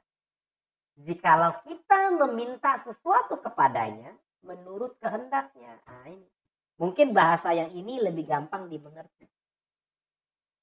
Kalau engkau meminta sesuatu kepada Tuhan menurut kehendaknya. Apa itu kehendaknya? Tadi 5 poin kita udah lihat. Itu pasti didengarkan. Itu pasti diberikan. Bapakmu tahu sebelum kamu memintanya. Bapakmu tahu sebelum kamu memintanya, bapakmu udah tahu. Ya. Jikalau kita meminta sesuatu kepadanya menurut kehendaknya, bagaimana kamu bisa meminta sesuatu kepadanya? Bagaimana kamu bisa meminta sesuatu yang menurut kehendaknya dia? Kalau firmanku tinggal dalam kamu, kalau kamu makan dagingku dan minum darahku, maka kamu tinggal dalam aku dan aku dalam kamu. Kalau kamu tinggal dalam aku dan aku dalam kamu, minta apa saja. Karena kamu akan meminta semuanya sesuai dengan kehendak Tuhan. Yang 5 poin tadi. Dan ampunilah kami akan kesalahan kami seperti kami juga mengampuni orang yang bersalah kepada kami. Kita bisa lihat dan bahasa aslinya ya dan ya tinggalkanlah kami, biarkanlah kami gitu ya. Akan hutang-hutang kami. Tolong singkirkanlah kami gitu ya. Ya makanya bahasanya dikatakan ampunilah. Akan hutang-hutang kami. Jadi lupakanlah, tinggalkanlah hutang-hutang kami. Seperti kami juga meninggalkan, melupakan, gitu ya, menyingkirkan hutang-hutang orang yang berhutang kepada kami. Perhatikan baik-baik. Ini di Matius 6 ayat 12, sekarang saya kasih di Matius 6 ayat 14 dan 15. Jadi skip satu ayat setelah ayat 13 begitu ya. Karena jikalau kamu mengampuni kesalahan orang, Bapamu yang di sorga akan mengampuni kamu juga. Tetapi jikalau kamu tidak mengampuni orang, Bapamu juga tidak akan mengampuni kesalahanmu. Anda bisa lihat Bapak Ibu, nah ini hal kerajaan sorga. Ini hal kerajaan sorga yang ke-8. Saya sudah katakan tadi, ada 7 perumpamaan mengenai hal kerajaan sorga. Itu ada di Matius 13, ada 7. Matius 18 ada 1, Matius 20 ada 1, Matius 22 ada 1, Matius 25 ada 2. Jadi total ada 12 hal kerajaan sorga seumpama. Oke, dalam pasal ke-18 ini Anda bisa dapati sebab hal kerajaan sorga seumpama seorang raja yang hendak mengadakan perhitungan dengan hamba-hambanya.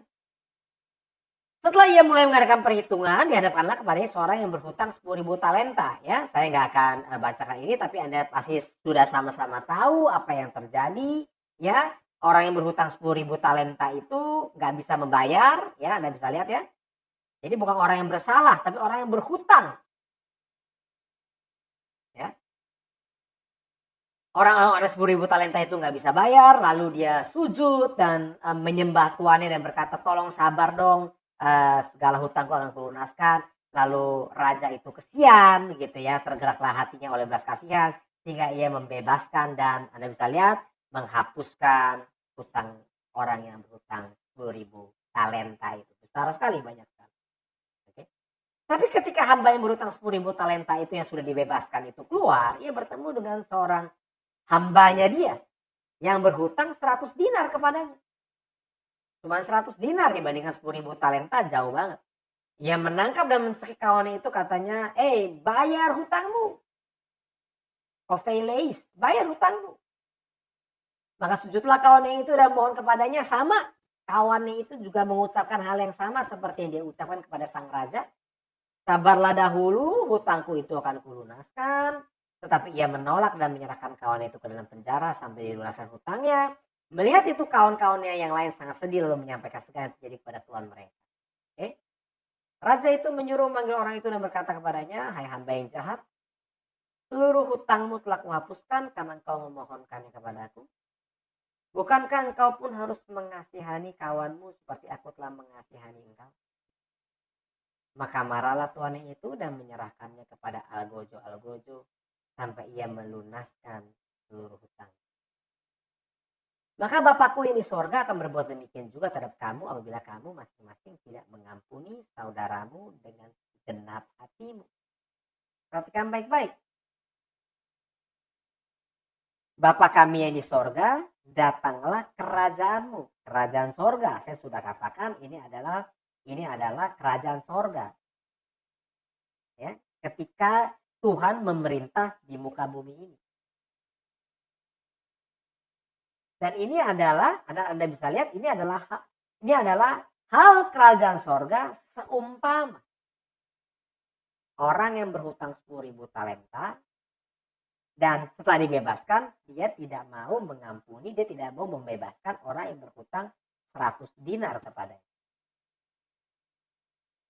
Anda nilai sendiri apakah orang seperti ini akan masuk ke dalam kerajaan sorga. Bapakku yang di sorga akan berbuat demikian juga terhadap kamu apabila kamu masing-masing tidak mau mengampuni, tidak mau melupakan, tidak mau menyingkirkan hutang-hutang saudaramu dengan segenap hati. Kasihilah musuhmu dan berdoalah bagi mereka yang menganiaya. Ini adalah salah satu dari 7 perlengkapan senjata. Perhatikan baik-baik, jadi saudara-saudara kita adalah orang yang berhutang tapi bukan kepada daging supaya hidup menurut daging. Kita harus hidup menurut roh. Sebab jika kamu hidup menurut daging, kamu akan mati. Tetapi jika jika kamu hidup menurut roh, kamu mematikan perbuatan-perbuatan tubuhmu, kamu akan hidup. Oke? Firman Tuhan sudah berkata apa? Perkataan-perkataanku adalah roh dan hidup. Di Yohanes 6 ayat 63. Kita berhutang bukan kepada daging, kita berhutang kepada roh. Allah itu roh. Kalau Allah itu roh, Allah yang adalah roh itu sudah mengampuni hutang-hutang kita.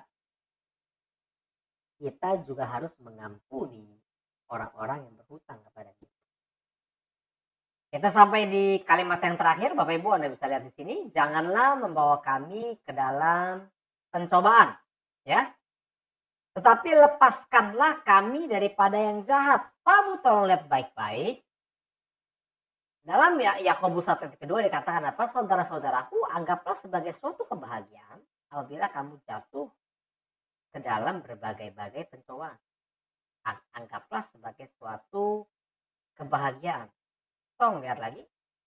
Berbahagialah orang yang bertekun dalam pencobaan.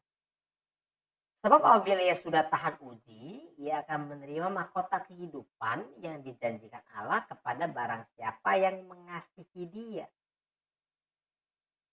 Apabila seseorang dicobai, janganlah ia berkata, pencobaan ini datang dari Allah. Sebab Allah tidak dapat dicobai oleh yang jahat, dan ia sendiri tidak mencobai siapapun. Lebih lanjut, tapi tiap-tiap orang dicobai oleh nafsunya sendiri. Karena ia diseret dan dipikat olehnya. Dan apabila nafsunya itu telah dibuahi, ia melahirkan dosa. Dan apabila dosa itu sudah matang, ia melahirkan maut. Memang upah dosa adalah maut. Dan apabila dosa itu sudah matang, ia melahirkan maut. Awalnya dari mana? Awalnya nggak langsung maut, Bapak Ibu. Awalnya itu dari nafsu. Orang dicobai karena nafsunya. Oke? Ia melahirkan dosa. Jadi dari nafsu itu melahirkan dosa. Dosa itu sudah matang, ia melahirkan maut. Lihat lagi Bapak Ibu ya. Berjaga-jagalah dan berdoalah. Supaya kamu jangan jatuh ke dalam pencobaan. Roh memang penurut tetapi daging lemah. Anda bisa lihat, roh itu penurut tapi daging lemah. Mari kita lihat Bapak Ibu. Apa yang dilahirkan dari daging adalah daging. Dan apa yang dilahirkan dari roh adalah roh. Roh memang penurut tetapi daging lemah. Apa yang dilahirkan daging adalah daging. Apa yang dilahirkan dari roh adalah roh. Setiap orang yang percaya bahwa Yesus adalah Kristus lahir dari Allah. Jadi kalau Anda percaya bahwa Yesus adalah Kristus, Anda lahir dari Allah dan Allah itu adalah roh. Barang siapa menyembah dia harus menyembahnya dalam roh dan kebenaran. Roh memang penurut tetapi daging lemah. Kalau Anda tidak lahir dari roh, Anda tidak lahir dari Allah, Anda tidak akan percaya bahwa Yesus adalah Kristus. Itu berarti Anda lahir dari daging. Ya saya yakin sih yang ikut meeting Zoom kita ya jelas semuanya adalah orang-orang yang percaya bahwa Yesus adalah Kristus. Jadi supaya ini bisa membedakan saja buat Bapak Ibu bisa lihat begitu ya. Apa yang dilahirkan dari daging adalah daging. Apa yang dilahirkan dari roh adalah roh. Allah itu roh. Kalau Anda lahir dari Allah, Anda akan percaya bahwa Yesus adalah Kristus. Barang siapa berasal dari Allah, ia mendengarkan firman Allah. Iman itu timbul dari pendengaran akan firman Kristus. Jadi kalau Anda berasal dari Allah, Anda akan mendengarkan firman Allah dan Anda akan memiliki iman, Anda akan timbul iman. Kalau engkau tidak mendengarkan firman Allah karena kamu tidak berasal dari Allah, kamu berasal dari daging. Kamu tidak berasal dari roh. Tetapi seperti dahulu, dia yang diperanakan menurut daging, menganiaya yang diperanakan menurut roh. Demikian juga sekarang ini. Lihat lagi Bapak Ibu ya, rohlah yang memberi hidup, daging sama sekali tidak berguna. Roh memang penurut tetapi daging lemah. Roh yang memberi hidup, daging sama sekali tidak berguna. Perkataan-perkataan yang kukatakan kepadamu adalah roh dan hidup. Lebih lanjut Bapak Ibu Anda bisa lihat, tetapi mereka yang ingin kaya terjatuh ke dalam pencobaan. Tetapi Anda bisa lihat, janganlah bawa kami ke dalam pencobaan. ke dalam jerat dan ke dalam berbagai-bagai nafsu. Orang itu dicobai oleh nafsunya sendiri yang hampa dan yang mencelakakan, yang menenggelamkan manusia ke dalam keruntuhan dan kebinasaan. Baik, lebih lanjut mari kita lihat. Ini ayat yang sering digunakan oleh orang-orang yang menganut pengangkatan sebelum sebelum aniaya besar begitu ya. Mereka menggunakan Wahyu 3 ayat 10 ini yang jemaat Philadelphia. Saya bisa baik-baik. Karena engkau menuruti firmanku, saya bacain terjemahan bahasa Indonesia ya terjemahan LAI. Karena engkau menuruti firmanku untuk tekun menantikan aku.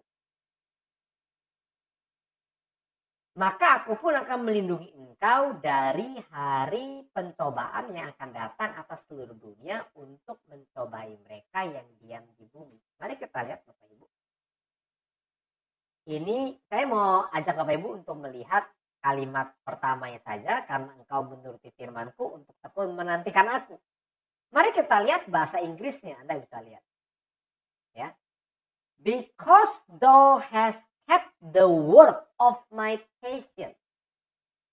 Itu terjemahan KJV, terjemahan NAU berkata apa? Because you have kept the word of my perseverance. Dalam bahasa Inggris ini saja jelas sekali Bapak Ibu ya, bahwa dikatakan apa? Karena engkau telah menuruti, karena engkau telah memelihara, karena engkau telah menjagai firman ketekunanku. Jadi Anda bisa lihat nggak ada tuh. Karena engkau menuruti firmanku untuk tekun menantikan aku, nggak ada. Menantikan aku apa? Nggak ada. Karena engkau memelihara firman ketekunanku. Karena engkau menjagai, karena engkau menuruti firman ketekunanku. Kita sama-sama sudah tahu kalau kita beriman, kita akan mengalami aniaya yang menimbulkan ketekunan. Ketekunan menimbulkan tahan uji menimbulkan pengharapan. Pengharapan akan apa? Akan dimuliakan bersama Kristus. Iman adalah jaminan dari segala sesuatu yang kita harapkan. Oke? Itu statementnya jelas. Karena engkau telah menjagai, memelihara firman ketekunanku, maka aku pun akan memelihara engkau. Menjagai engkau. Pada jam pencobaan yang akan datang atas seluruh dunia untuk mencobai mereka yang diam di bumi. Orang suka bilang, oh bagaimana caranya Tuhan melindungi kita dari hari pencobaan? Mereka coba pakai bahasa Indonesia begitu ya. Ingat, aku akan memelihara engkau pada jam pencobaan yang akan datang seluruh dunia. Mereka yang berkata bahwa Tuhan akan melindungi kita dari hari pencobaan, itu adalah melindunginya dengan cara apa? Dengan cara merapture kita sebelum aniaya besar itu datang. Padahal statement di sini tidak berkata seperti itu Bapak Ibu. Anda bisa lihat, maka aku pun karena engkau telah memelihara firman ketekunanku. Karena engkau telah memelihara firman ketekunanku, aku akan memelihara engkau pada hari pencobaan yang akan datang atas seluruh dunia untuk mencobai mereka yang diam di bumi. Ingat, kita itu adalah yang diam di sorga. Anda bisa lihat tadi dalam Wahyu 13 ayat yang ke-6. Yang dihujat itu siapa aja? Yang diam di sorga. Kita adalah warga negara kerajaan sorga. Kita adalah orang asing dan pendatang di bumi ini. Ya. Mereka dicobai. Kenapa mereka dicobai? Ya mereka dicobai untuk mau ikut Tuhan atau mau mengikuti nafsu mereka. Ya, Anda jangan berkata seperti ini Bapak Ibu. Ngapain orang yang udah pasti binasa kok dicobai? Ya, setiap firman itu ditulis dalam loh hati kita. Itu saatnya yang akan mereka alami. Mereka akan dicobai. Mereka akan dicobai untuk mau ikut Tuhan yang benar atau mau mengikuti nafsu mereka. Oke? Lebih lanjut. Dan itulah sebabnya Allah mendatangkan, Allah mengutus kesesatan atas mereka yang menyebabkan mereka percaya akan dusta. Bapak segala pendusta itu adalah iblis. Anda bisa lihat. Semua manusia adalah pendusta. Semua manusia yang belum melahir baru. Semua manusia yang belum mengenakan Yesus Kristus. Gitu ya. Sebagai perlengkapan senjata terang. Itu berarti mereka masih adalah manusia lama. Mereka belum menjadi manusia baru. Mereka masih adalah tergolong sebagai manusia yang semua manusia adalah pendusta. Yang menyebabkan mereka percaya. Yang menyebabkan mereka beriman kepada dusta. Supaya dihukum semua orang yang tidak percaya akan aletheia dan yang suka kejahatan. Oke? Anda bisa lihat baik-baik dalam bahasa Inggrisnya dan juga dalam bahasa aslinya dikatakan apa? Energean planes, strong delusion, deluding influence. Ya. Lepaskanlah kami daripada yang jahat. Saya sampai pada kalimat yang terakhir, Bapak Ibu, dari doa Bapak kami. Anda bisa lihat, Ia telah melepaskan kita dari kuasa kegelapan dan memindahkan kita ke dalam kerajaan Anak yang kekasih. Romai, akar katanya ya. Ia telah melepaskan kita dari kuasa kegelapan. Ya, lepaskanlah kami daripada yang jahat. Di dalam Dia kita memiliki penebusan kita, yaitu pengampunan dosa. Dan untuk menantikan kedatangan anaknya dari sorga yang telah dibangkitkannya dari antara orang mati, yaitu Yesus yang menyelamatkan. Sebenarnya lebih tepatnya adalah yang melepaskan kita dari murka yang akan datang. Sekali lagi, Bapak Ibu, sekali lagi. Murka Tuhan itu adalah cawan murka Tuhan. Anda jangan pernah berkata bahwa meterai, sangkakala, cawan itu adalah murka Tuhan. Enggak. Enggak ada Bible teksnya yang bisa membuktikan hal itu. Itu cuma doktrin. Sinode, doktrin gereja. Doktrin orang-orang tertentu yang mengatakan bahwa meterai, 7 meterai, 7 sangkakala, 7 cawan itu adalah murka Tuhan. Anda tidak akan pernah mendapati, Anda tidak akan pernah membaca bahwa anak domba membuka meterai murka yang pertama. Anak domba membuka meterai murka yang kedua, meterai murka yang ketiga, membuka meterai murka yang keempat, dan seterusnya. Nggak ada. Anda juga nggak akan pernah mendapati ada malaikat yang pertama meniup sangkakala murka yang pertama. Nggak ada. Meniup sangkakala murka yang kedua. Nggak ada. Tapi Anda akan mendapati dan Anda akan membaca dalam Wahyu pasal yang ke-16. Malaikat, 7 malaikat yang membawa 7 cawan murka Tuhan. Kita ditetapkan untuk tidak ditimpa murka. Kita ditetapkan untuk tidak ditimpa cawan murka Tuhan. Meterai, sangkakala itu bukan murka Tuhan. Yang menjadi murka Tuhan itu adalah cawan murka Tuhan. Kenapa mereka minum cawan murka Tuhan? Karena mereka tidak mau meminum cawan yang Yesus minum. Pilihannya 2, Anda minum cawan Yesus atau Anda minum cawan murka Tuhan. Pilih saja sendiri. Tetapi Ia melepaskan Lot, orang yang benar, yang terus-menerus menderita oleh cara hidup orang-orang yang tak mengenal hukum dan yang hanya mengikuti hawa nafsu mereka saja. Sebab orang benar ini, yaitu Lot, tinggal di tengah-tengah mereka dan setiap hari melihat dan mendengar perbuatan-perbuatan mereka yang jahat itu sehingga jiwanya yang benar itu tersiksa. Maka nyata bahwa Tuhan tahu melepaskan orang-orang saleh dari pencobaan dan tahu menyimpan, memelihara, herein sama. Ya, orang-orang jahat untuk disiksa pada hari penghakiman. Oke? Jika ya, hendaklah kamu katakan ya. Jika tidak, hendaklah kamu katakan tidak. Apa yang lebih daripada itu berasal dari si jahat. Lepaskanlah kami daripada yang jahat. Jika iya katakan iya, jika tidak katakan tidak. Sesuai apa? Semua sesuai firman. Jangan ngomong sesuatu yang di luar firman. Jangan menyampaikan sesuatu yang di luar firman. Jangan mengajarkan sesuatu yang di luar firman. Karena berarti Anda mengajarkan sesuatu yang di luar kehendak Tuhan. Di luar firman, kamu tidak dapat berbuat apa-apa. Kamu mati. Lihat baik-baik Bapak Ibu. Mata adalah pelita tubuh. Jika matamu baik, teranglah seluruh tubuhmu. Oke? So, Anda harus lihat baik-baik Bapak Ibu ya. Ayat ini menunjukkan kepada apa? Anda jangan lupakan dalam gereja Laodikia. Belilah minyak untuk melumas matamu supaya dapat melihat. Mata adalah pelita tubuh. Jika matamu baik, teranglah seluruh tubuhmu. Jika matamu jahat, gelaplah seluruh tubuhmu. Nah, sekarang pertanyaannya, matamu baik atau matamu jahat? Lepaskanlah kami daripada yang jahat. Jadi jika terang yang ada padamu gelap, betapa gelapnya kegelapan itu.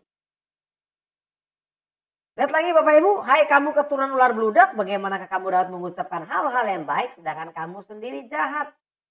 Karena yang diucapkan mulut meluap dari hati. Ingat ya, saya sudah pernah sampaikan, jangan pernah sangkali Yesus.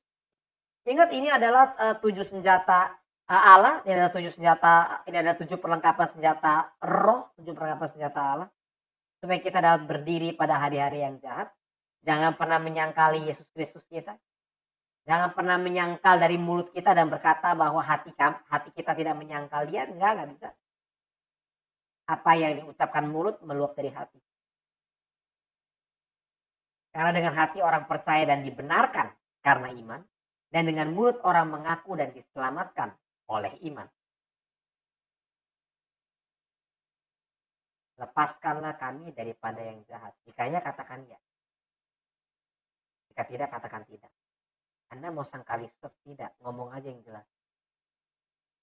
Jangan bilang di mulut saya menyangkal, hati saya nggak menyangkal. Nggak bisa begitu.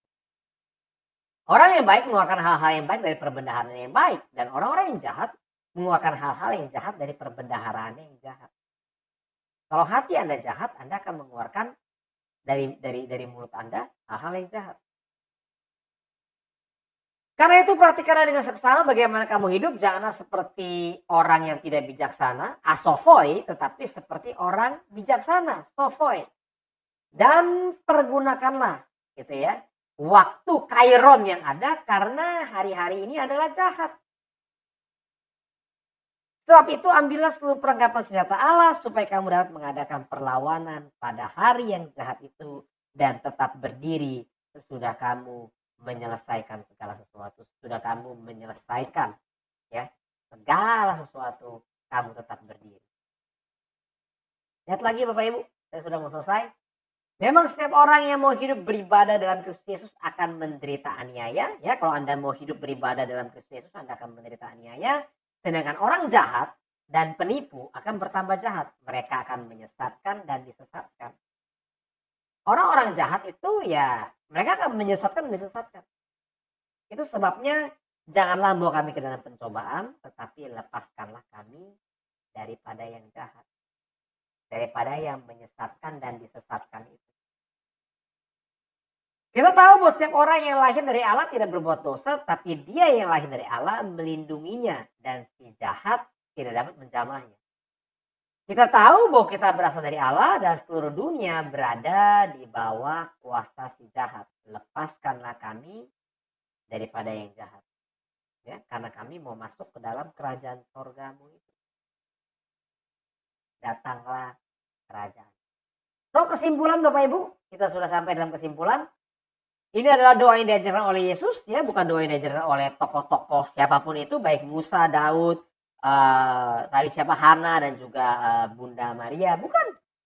Ini doa yang diajarkan oleh Yesus sendiri, doa yang diajarkan langsung oleh Yesus sendiri. Identitas siapa Bapak Anda, ya, Bapak yang di sorga atau Bapak segala pendusta, dan apa yang harus Anda lakukan untuk menjadi anak Bapak di sorga, mengasihi kebenaran dan juga mengasihi orang yang menganiaya engkau. dan mengasihi musuhmu, ya. Nama Bapa yang kudus itulah yang membaptis kamu, jangan pernah menghujat namanya. Namanya yang kados itulah yang membaptis kamu sehingga kamu juga dikuduskan. Oke? Ingat, hal kerajaan sorga ada 12. Saya tinggalkan ini untuk Anda bisa membacanya dalam Matius 13, Matius 18, Matius 20, Matius 22, dan Matius 25. Hal kerajaan sorga seumpama, ya. Karena ini berbicara tentang bagaimana pemerintahan Tuhan akan ditegakkan di muka bumi ini dan bagaimana kita orang-orang yang melakukan kehendak Bapa lah yang akan masuk ke dalam kerajaan sorga, ya. Kita berdoa supaya kehendak Bapa yang harus terjadi dalam hidup kita, bukan kehendak kita. Dan makanan kita adalah firman kebenaran karena dia adalah firman yang menjadi daging. Makanan kita bukan dongeng. Sekali lagi, dongeng tidak akan memberikan kita kehidupan. Dongeng akan meninabobokan kita. Mengampuni orang lain karena kita adalah orang yang berhutang kepada roh, bukan berhutang kepada daging. Oke? Dan tentunya Bapak Ibu, kita harus menang terhadap pencobaan-pencobaan yang